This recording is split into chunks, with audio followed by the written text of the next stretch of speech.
আসসালামু আলাইকুম বন্ধুরা, আশা করছি আপনারা সকলেই ভালো আছেন। আপনারা দেখছেন ইসলামিক অন ভয়েস। হযরত ঈসা আলাইহিস সালামের যুগে এক ধোপা কাপড় চুরি করত।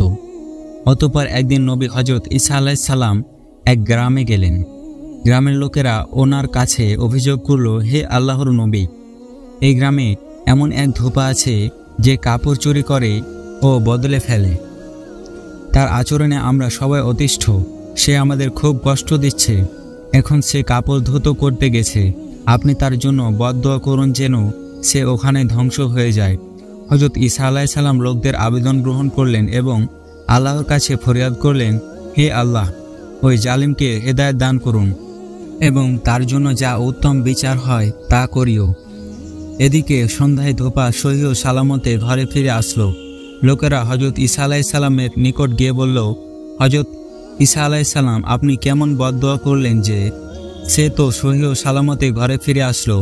হযরত ঈসা আলাইহিস সালাম ধোপাকে ডেকে জিজ্ঞেস করল, আজ কি তুমি কোনো নেক আমল করেছ? ধোপা বলল, উল্লেখযোগ্য এমন কিছু করিনি, তবে একজন অসহায় ক্ষুধার্তকে আল্লাহর ওয়াস্তে 2টি রুটি দিয়েছি এবং সে খুশি হয়ে আমার জন্য দোয়া করেছে। সে মুহূর্তে আল্লাহ তাআলা হযরত ঈসা আলাইহিস সালামের প্রতি ওহী নাজিল করলেন, হে আমার প্রিয় নবী, ধোপার পুটলিটি খুলে দেখো। হযরত ঈসা আলাইহিস সালাম ওর পুটলি খুললে সেখান থেকে একটি কালো বিষাক্ত সাপ বের হয়ে আসলো এবং সাপটির মুখটি ছিল চিপিবদ্ধ।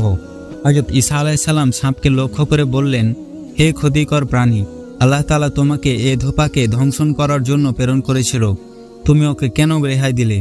সাপ আরজ করল, হে আল্লাহর নবী, আমি ওকে ধ্বংস করতে চেয়েছিলাম, কিন্তু আল্লাহর ওয়াস্তে দানকৃত ওর 2টি রুটির বরকতে ফেরেশতাগণ আমার মুখে চিপি লাগিয়ে দিয়েছিলেন যাতে আমি ওকে দংশন করতে না পারি।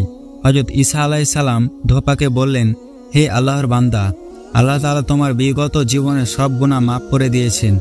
এখন থেকে যাবতীয় গুনাহ থেকে বিরত থাকো। আল্লাহ তাআলা তোমাকে সদকার বরকতে রক্ষা করেছেন। সুবহানাল্লাহ। প্রিয় বন্ধুরা, আমাদের যাদের যতটুকু সাধ্য আছে অসহায় ও মিসকিন লোকদের সাহায্য করার প্রতিজ্ঞা করি। সকলে বলুন আমিন। প্রিয় বন্ধুরা, আজকের মতো এ পর্যন্তই। সকলে ভালো থাকবেন, সুস্থ থাকবেন। আল্লাহ হাফেজ।